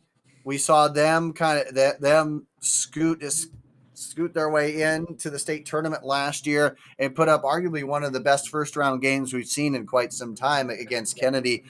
They get the number 1 spot. So again, a little bit of a similar line there. Bo Collingwood has been just, a huge send from them. He has come out of nowhere, and that's without mentioning Lincoln Dalton, who, again, if you tell me Lincoln Dalton is not the best pitcher or not the top strikeout thrower on that squad at the Yeah. beginning of the year, I would have called you crazy. Bo Collingwood has made that a reality, and so now they're finding quite a bit of depth, which I think maybe they didn't have as much last year. But Coach Deckline always finds a way to get this team ready and gearing to go. But that brings up a potential matchup in round 2 against Bettendorf. And Bettendorf is a team that I kind of scratched my head with, because this is a team that came out of the gates kind of pretty strong. They've beaten Iowa City Liberty, they've beaten Ankeny Centennial, they've taken one against Davenport North, and but Pleasant Valley just is one of those teams that they haven't been able to find much against. And so that for me is potential, but it's an intriguing one there, because we could see, could this team end up overcoming that? I think that Bettendorf has gotten a little bit, upended the last couple of years. They've been kind of close. I know last year they ended up getting upset against Davenport Central in the first round. So that's where we kind of thought, we kind of had that eye-opening mark there. I don't know if that'll be the case this year, but Bettendorf certainly looking to get out of those early parts of the round. And again, last year, I guess 2 years in a row prior to that, they were taken down by Davenport Central. They won't get that chance here. They'll get a chance to try and get past that first round here. Potentially, but Davenport Central's had their number the last 2 years. So, that's why this is so intriguing, the potential for that second round battle. But then again, Bettendorf has had a lot of struggles against Davenport Central here recently. Yeah, I'm really high on PV, and I know the pitching points that. I mean, it's really a pick your poison thing. You could throw Bo or you could throw Lincoln Dalton, and either way, you're going to be set up for success. But one thing that's underrated in Iowa high school baseball, and something you see that the teams at the state tournament usually have, and that's great defensive catchers. Shutting down opposing run games in Iowa high school baseball is so key, because if you don't have that, singles turn into doubles and doubles would turn into triples quickly. But PV has that with Milo Kelly. Boy, he's been rock solid behind there. Only 7 guys have even tried to run on him all year, and he's thrown 2 of them out. So you just know not to even test him, because odds are odds are not in your favor. But I mean, this PV team can hit, and this PV team can pitch, and this PV team has great defense behind them as well. So this is going to be a tough team to knock out, but there's no doubt. I mean, I saw Hempstead against Waller, and Hempstead pushed him to the brink, and played competitive games with them. And then Bettendorf, you know what they bring. So I think this is definitely PV's Substate to get out of as the 1 seed. But there's some dangers here. Oh yeah. Again, this was a PV squad that just doesn't give up a whole lot. Again, they're top 10, top 15 team in terms of fewest errors allowed within the 4A scene. They've been absolutely dominant, and it's been fun. So again, we'll see how that ends up. But a heck of a way to wrap up 4A and wrap up our show here, which has been fun. And honestly, give us your thoughts, ladies and gentlemen. What do you think? Where are we off? Where do you think we did great job at? And while you're at it, just add a couple shirts onto your roster here because there's a lot. Do you like that transition? That was I was pretty good. looking. I was curious to see how you're gonna do that when I through this up there. Hey, I've been working on the transition game pretty well. I think I've been getting a little bit better.